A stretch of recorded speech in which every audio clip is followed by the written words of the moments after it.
Welcome to the notes for 5.3. This section is all about addition and subtraction of radical expressions, which is the next stage in our game. We've done multiplication and division already. So the key to this section is remembering how we add and subtract fractions in general. So let's say I have P over Q plus R over Q.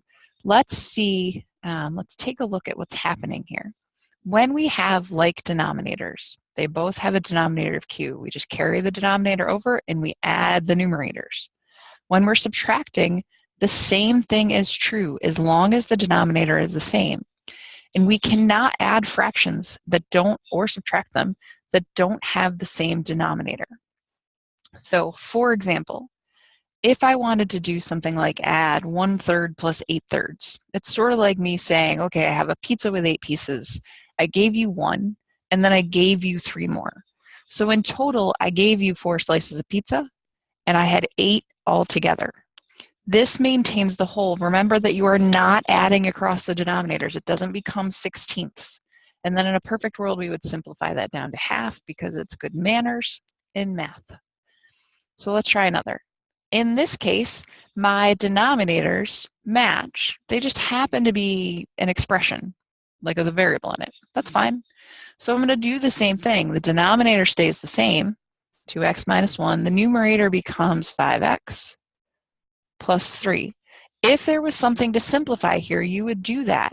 But please remember that the only time we can cancel in a situation like this is when this is a multiplication sign between things. When things are attached by an addition or subtraction, we can't break them up. That's not how this works. Let's try another. Let's see. I have x minus 4 is the denominator for both. So I can just move on. They're a common denominator. Remember that this is subtraction. This is one of those times you have to pay attention because that subtraction is going to be distributed here to this x as well as to the 12. So I'm going to have x squared minus x minus 12. And then I got to stop for a second and think like, okay, is this as simplified as it's going to get? Well, no, it's not because I can factor the top. So let's see, no need for the AC test. I need to multiply to negative 12 and add or subtract to negative 1. So that would be negative 4 and positive 3. So x minus 4, x plus 3 are my factors. Then I have x minus 4 on the bottom. Now, this relationship in between these two parentheses is a multiplication. Now I can cancel things. So I can cancel out the x minus 4s, and my final answer is x plus 3. All right, so here's a couple more to try. The first one, we're just going to subtract the numerators, right? So I'm going to get 4 over 12. In a perfect world, you'd rewrite that as 1/3. In the second one, my denominator is c minus 2. My numerator is 4c minus 3 plus 8.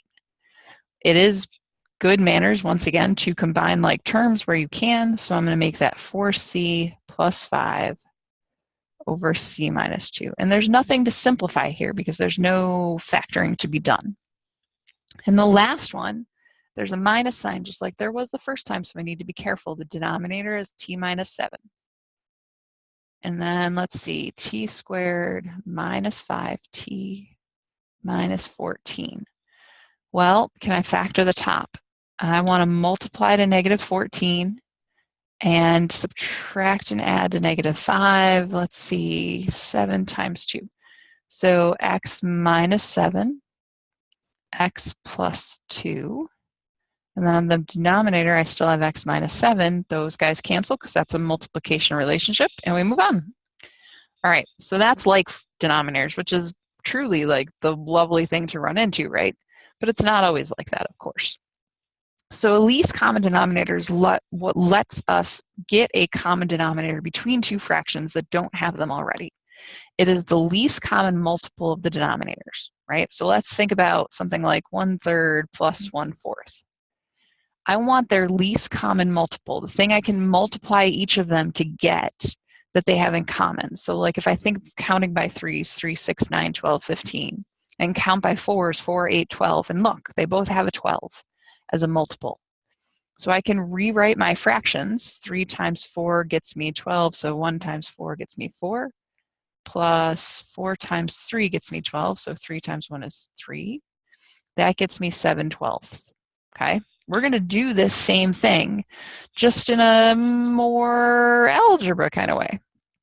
So when we are finding the least common denominator of two or more rational expressions, the first step every time is to factor everything in the denominator completely. Please, please, please, please hear that. It will make your life so much harder if you don't, okay? You'll be using factors you don't need. So it is really, really important to always factor first before you try to get a least common denominator. It will make your life easier, not harder. We're not aiming for more complicated here, right? The least common denominator is the product of the unique prime factors from the denominators, where each factor is raised to the highest power to which it appears in any denominator. I know that sounds like a bunch of like, what the heck did she just say? It will make more sense once we use it. So let's use it. Let's start here. The least common denominator of these three rational expressions, well, I have 12ths, I have 18ths, and I have 30ths. Let's think about, I need to think really right off the bat about multiples of 30, right? Because that's the biggest denominator there. That's going to be the stickiest one. So let's see, 30, 60, 90, 120, 150, 180. I wonder if 90 would work. Let's think about it. Can 12, you have a calculator. You can use your calculator to help you as you go. Does 12 go into 90? Of course not. Does 18 go into 90? Well, it doesn't really matter at that point, right? Does 18 go into 60? Oh gosh. Nope. Okay. So that's not going to help us. We need to think bigger. Maybe 120. Does 18 go into 120? We can check that. Nope. So then 150 isn't going to work. It's going to have to be 180. So everybody is going to get a denominator of 180. All right. So 12 times what gets me 180? I don't know. 15. So that's what I did to get to the bottom. I have to do the same to get the top. 15 times 1 is 15. 18 times 10 gets me 180. So 5 times 10 gets me 50. 30 times 6 gets me 180, and 6 times 7 is 42. We made common denominators. Least common denominator is 180. We're going to do the same thing here. It's just a little different version. So what we do is we look at the common denominator. We want the biggest. We're going to go back here for a second, where each factor is raised to the highest power to which it appears in any denominator. So what we're going to do is we're going to look at the least common denominator of the numbers like we just did. And then we're going to take each variable at its highest power. So least common denominator of 16 and 2, well, 2 goes into 16, so it's going to be 16. So I'm going to use 16 for both of them. All right. What's the most x's we have in any one spot? Well, it's x cubed, right? So we have x cubed. I have to use x cubed. I can't use less than that because I can't get rid of them in one of the denominators.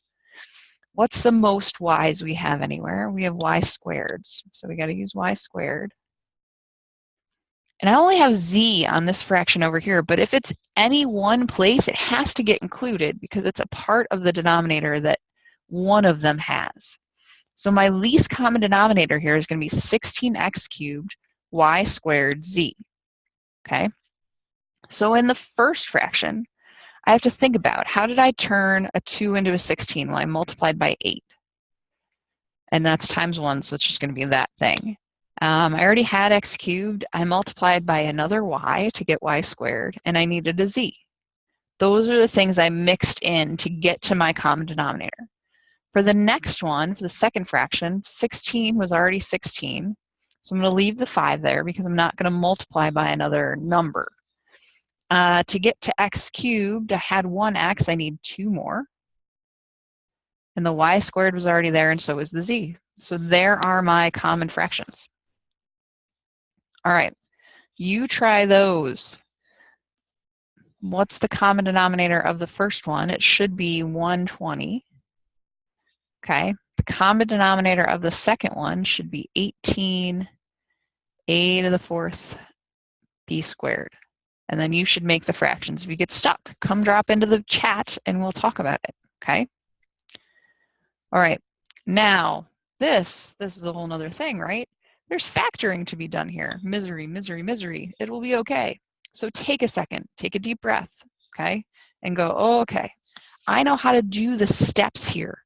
So let's just deal with the steps first, okay?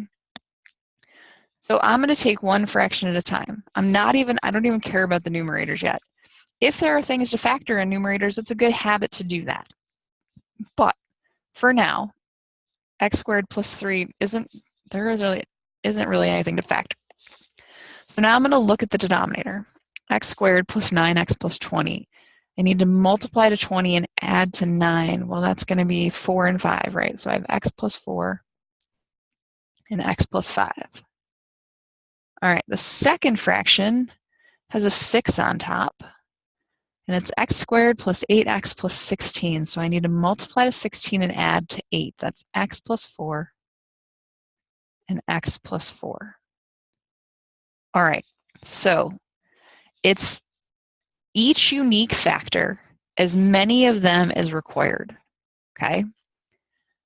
So I'm going to look at these. My common denominator, they both have an x plus 4, okay?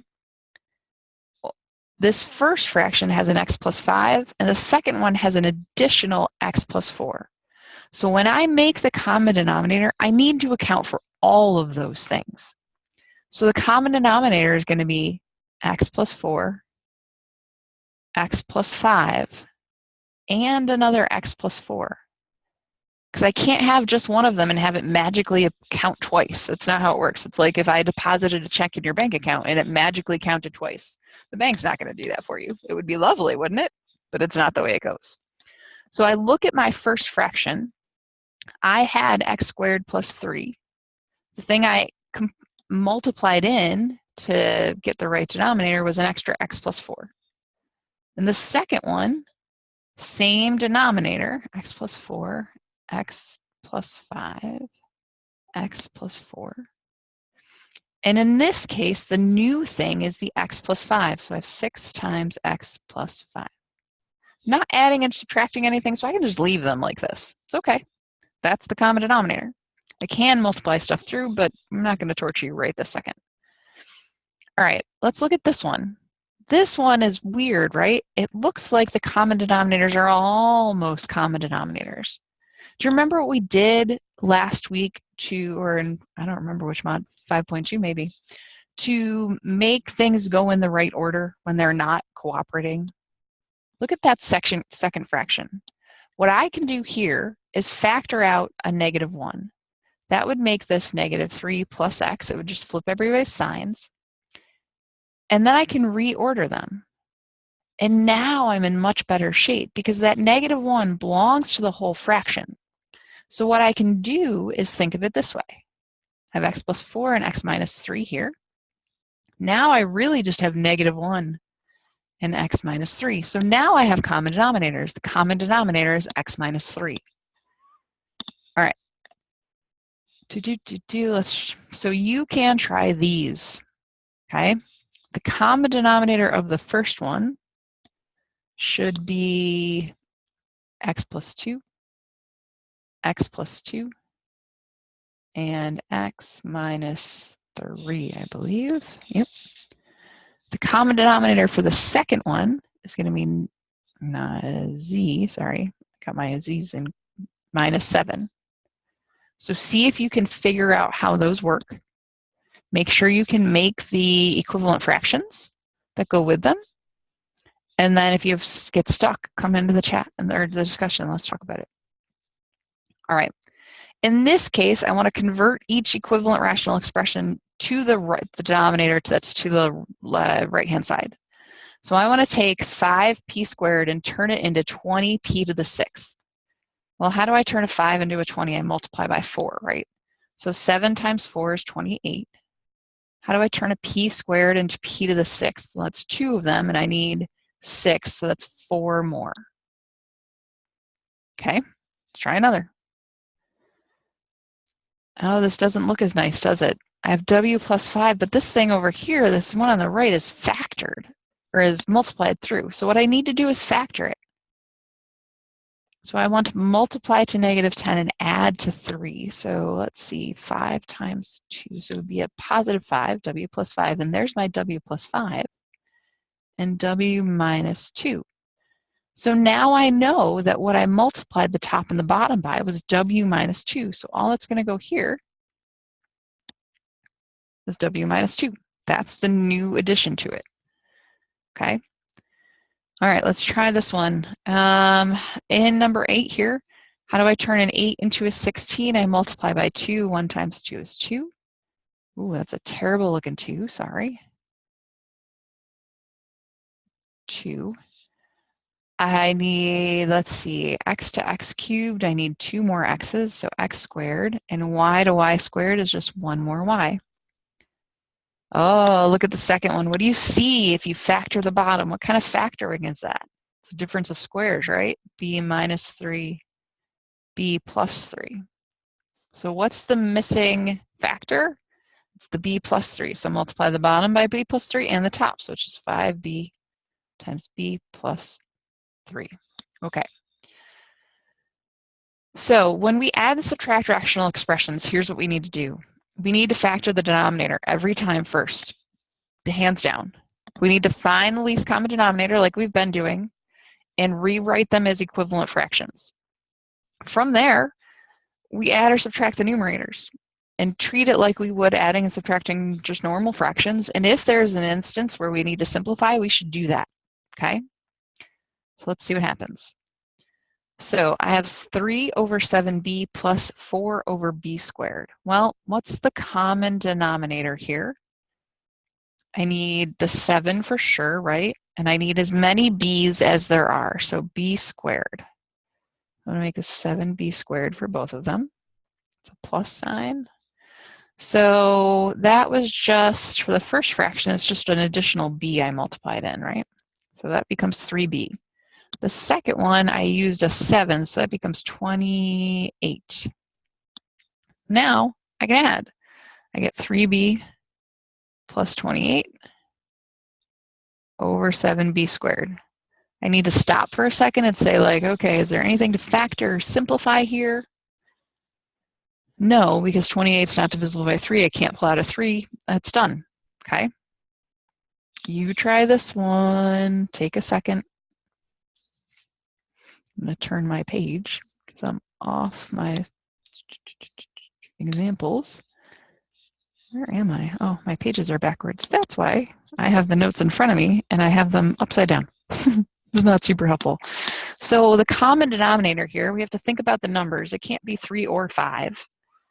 And let's see, the first multiple that both get is a 15, right? So it's a 15, and what's the most y's? Y cubed. So it's got to be 15y cubed. Still a plus sign. So the first one I changed into I multiplied by 3, so 4 times 3 is 12, and I needed 2 more y's. The second one I multiplied by 5. 1 times 5 is 5, and I didn't need any more y's. I had what I had. So now I can just add. So I get 12y squared plus 5 over 15y cubed. I don't see anything to factor. There are no common terms. I'm finished. All right, let's try another. Yee, this looks scary, but it's not. It's going to be okay. So first step is always factor, factor, factor, factor. Factor the denominators. So let's take one at a time. So I have 3t minus 2 is the first numerator. The denominator, let's say I want to multiply to -12 and add to 4.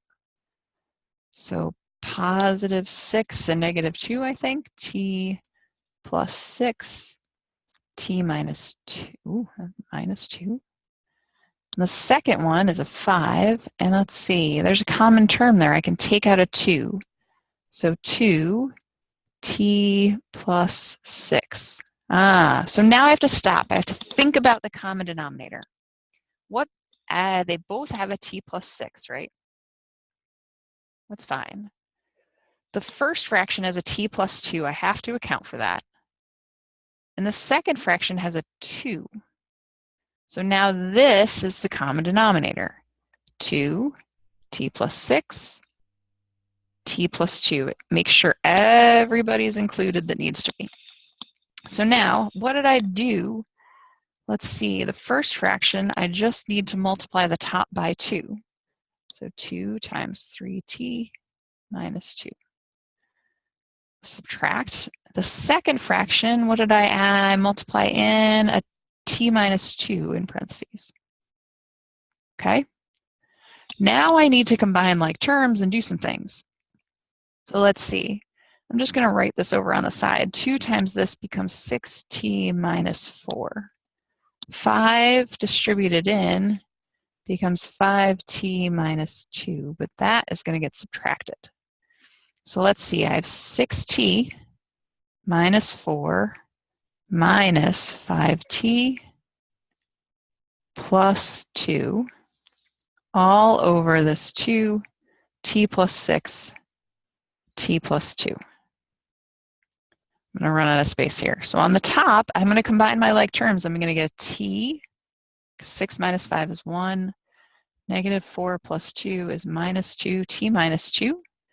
Over this, I don't know if it's going to fit here, t plus 6, t plus 2. And I'm finished. I don't need to remultiply through the denominator. It was factored. I'm good, okay? Don't add steps where you don't need them, okay? Let's see. I'm just checking my 5t. Oh gosh, I see a mistake. Do you see it? I knew there was something not quite right here. I didn't distribute the 5. So that should be 2t, this should be a 10. It happens to all of us. I know you saw it when it happened, and I just didn't. All right, so I have one more step to go. This becomes a 10. This becomes a t plus 6. Aha. Okay. I knew there was something missing there. Pardon me. Sometimes I pause and look at my signs for a second. So what do you see now? I see that I can simplify this more because I have a t plus 6 on the bottom and a t plus 6 on the top. So those can go. That leaves me with 1 over t2 times t plus 2. Okay, again, though, you can leave the denominator as it is. Phew.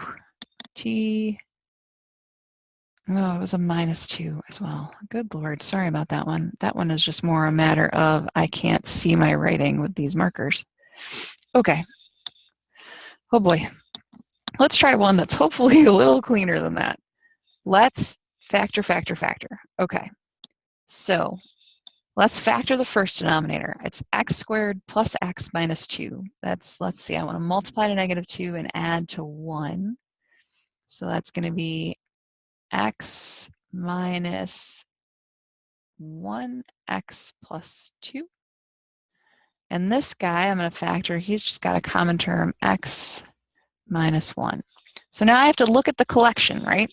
I need a 3. I need an x minus 1. And I need an x plus 2. So that's going to be the same over here, 3x minus 1, x plus 2. I can try to write those a little more clearly.